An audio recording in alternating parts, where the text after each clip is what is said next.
Good day mga ka-soulmate at kapwa ko retiree. It's Tuesday at plano kong itanim na yung sayoting pinalaki ko. Ito po yung sayoting binili ko sa Walmart and hindi ko napansin. Ito po. Na after a while, tumubo na. No? So, nilagay ko siya sa plastic for the meantime kasi nag-iisip ako kung kailan ko siya pwedeng itanim. At ako'y nanood muna ng YouTube kung paano siya itatanim. So, tatlo po ito. Saka nakukunin ko. Ito po yung iba pa. No, isa. Pero tignan nyo ha, the same amount of water and keep ang ginawa ko sa kanila. Pero, yung isa, malaki yung dahon, malaki yung ugat, I mean. At, ito namang isa, ay ito lang ang naging ugat. Tapos, magkakasabay yan magkakasabay. Tapos yung isa, ito medyo naging brown ang ugat. Sabi, lagyan ko pa daw na,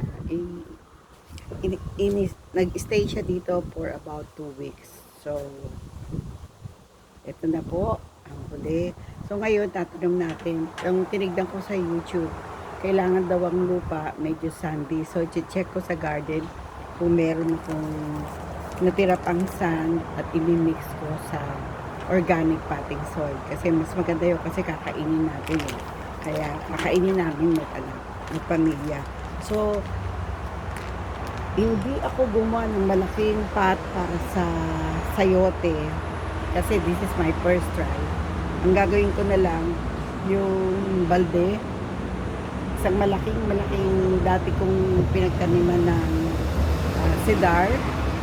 So, yun ang gagamitin ko kasi malapad ang bibig noon. Tapos, nalagyan ko dala ng kahon. Pero, it takes about siguro mga 45 days or 20 days bago naman tumaas yung By then, siguro nakabili na ako. So, for the meantime, dadali natin siya doon sa baba.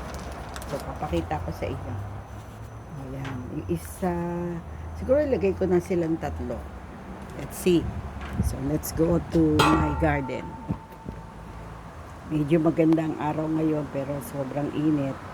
Kaya, din ako, medyo careful ako kasi, yun nga, mahirap dahil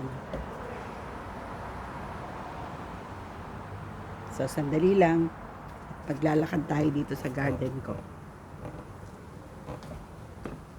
Ito na po yung garden natin. Marami pong halaman. At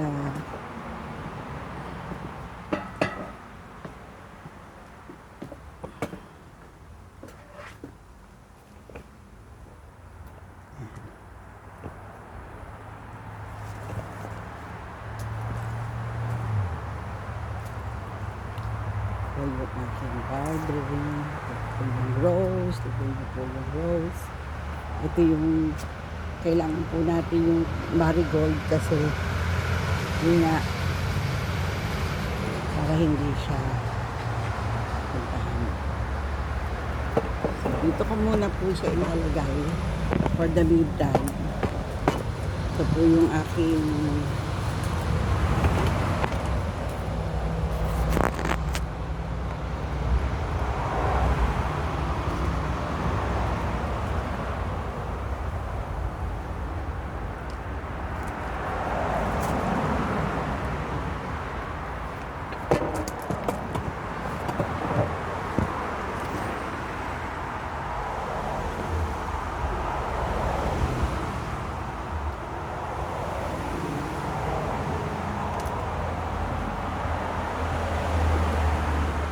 dili lang po at may mga technical difficulties pa ako.